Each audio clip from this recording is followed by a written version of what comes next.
30. Ending. Anugerah terindah. Aku terkejut merasakan gerakan anak dalam perutku. Ini untuk pertama kalinya terasa sangat kuat. Aku terharu dengan anugerah yang kuasa. Ternyata seperti ini rasanya menjadi calon ibu.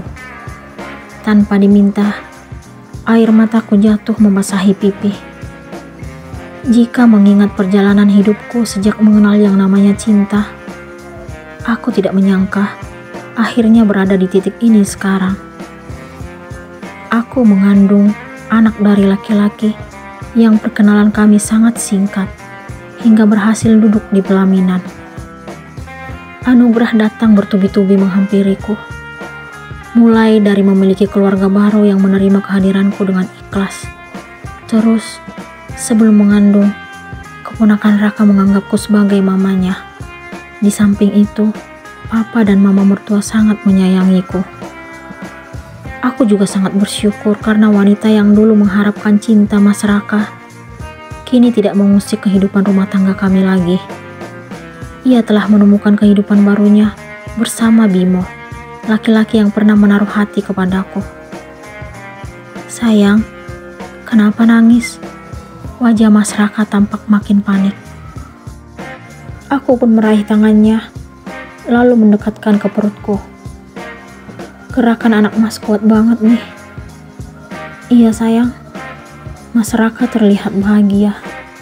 Ia pun mencium perutku bertubi-tubi, lalu berkata, "Anak papa lagi ngapain nih? Bikin mama kaget loh." Aktif banget ya mas? Banget. Kira-kira ikut siapa ya? Mas Raka mengangkat wajahnya dari perutku. Gak mungkin ikut papanya yang cool seperti kata mereka.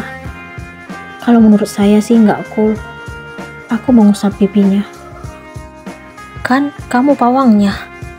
Ia selalu ada jawaban. Mungkin benar kata orang. Jika cinta sudah berbicara, apapun bisa berubah. Itu yang terjadi terhadap Mas Raka menurutku. Selama ini, ia dikenal sangat dingin dan cuek. Bahkan keluarganya pun memberikan penilaian seperti itu. Akan tetapi, setelah bertemu denganku, sifat itu seolah-olah sirna. Setiap aku bertanya kenapa dirinya benar-benar berubah hingga 180 derajat, jawabannya selalu sama. Ia menganggap kalau dirinya telah jatuh ke dalam pelukan pawangnya. Sungguh, aku sering berpikir, laki-laki setampan Mas Raka dan memiliki segalanya justru menjatuhkan pilihan kepada wanita biasa seperti diriku. Dalam mimpi sekalipun, aku tidak pernah berani untuk memiliki suami yang keberadaannya sangat diharapkan orang banyak. Wanita mana yang tidak ingin memiliki pasangan tampan dan punya jabatan, juga kekayaan seperti Mas Raka. Sahabat masa kecilku saja tega menyakiti diriku karena merasa gagal mendapatkan cinta Mas Raka. Ia seolah-olah lupa kalau kami pernah sangat dekat, bahkan sudah seperti saudari. Aku merasa menjadi wanita paling banyak mendapatkan anugerah. Aku berharap semoga hubunganku dengan Mas Raka tetap baik-baik saja hingga akhir hayat. Terus terang, cintaku kepadanya makin besar setiap saat. Kok Mas gak ke ruangan Mas? Entah kenapa Mas Raka selalu berlama-lama di ruanganku. Kamu ngusir saya sayang? Gak ngusir, tapi saya mau kerja. Aku memberikan alasan. Nanti biar saya yang bantu kerjakan. Mas Raka selalu saja seperti itu. Saya mau kerjain sendiri mas. Ya udah, saya tungguin. Mas gak ada pekerjaan selain nungguin saya? Udah mulai berani ya sekarang sama suami? Ia menggelitik pinggangku, hingga kami pun tertawa. Akhirnya, ia meraih berkas yang akan aku kerjakan, lalu menggenggam jemariku. Kami pun beranjak menuju ruangannya.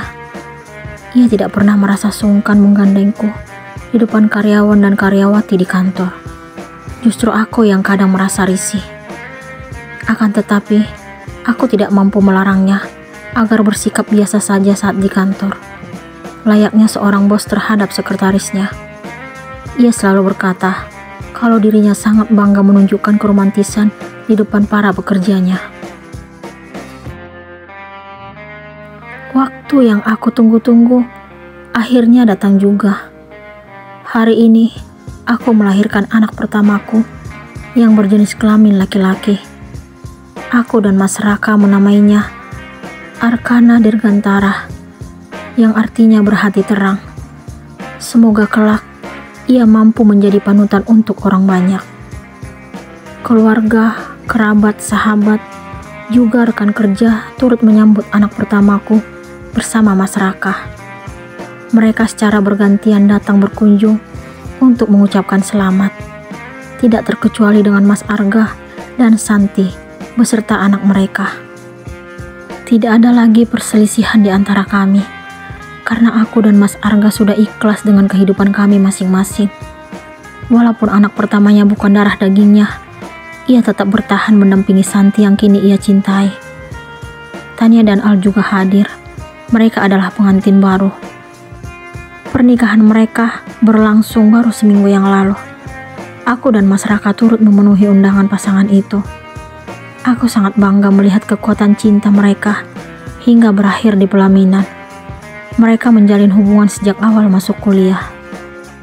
Clara dan Bimo juga mengucapkan selamat kepada aku dan Mas Raka. Sekarang mereka telah bertunangan dan bulan depan akan memperkuat hubungan mereka ke jenjang yang lebih serius, yaitu pernikahan.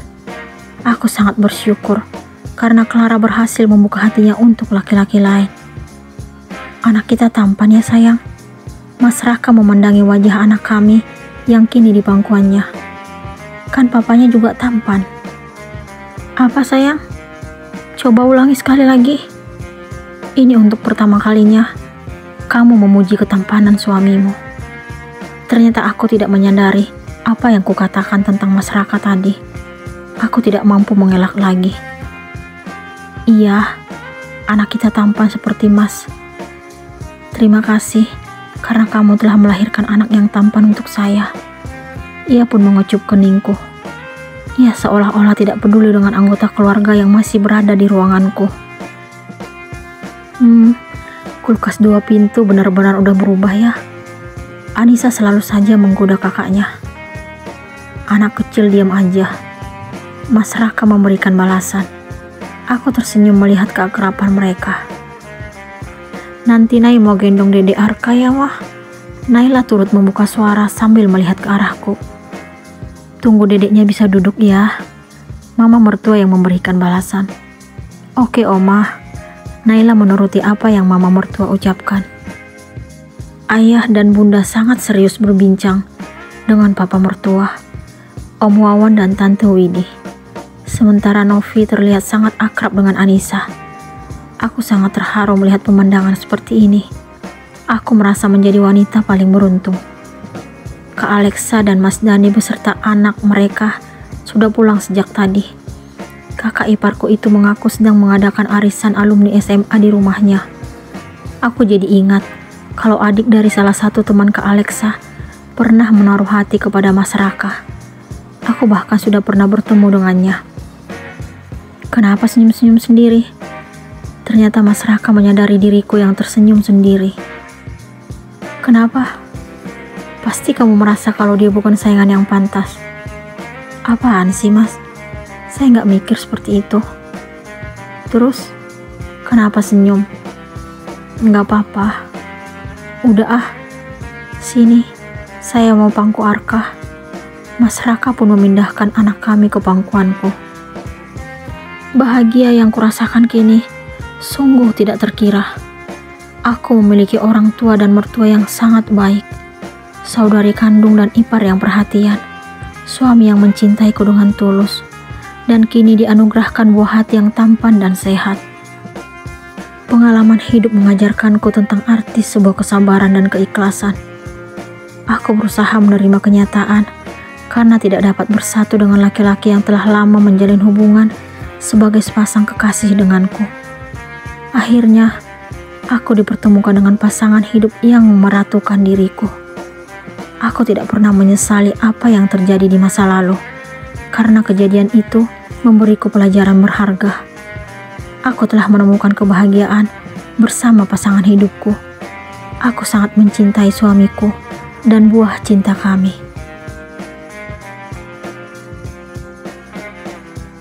Terima kasih telah mengikuti kisah Kanaya dan Raka. Semoga sehat-sehat selalu dan rezeki semakin berlimpah. Sampai ketemu di novel saya berikutnya.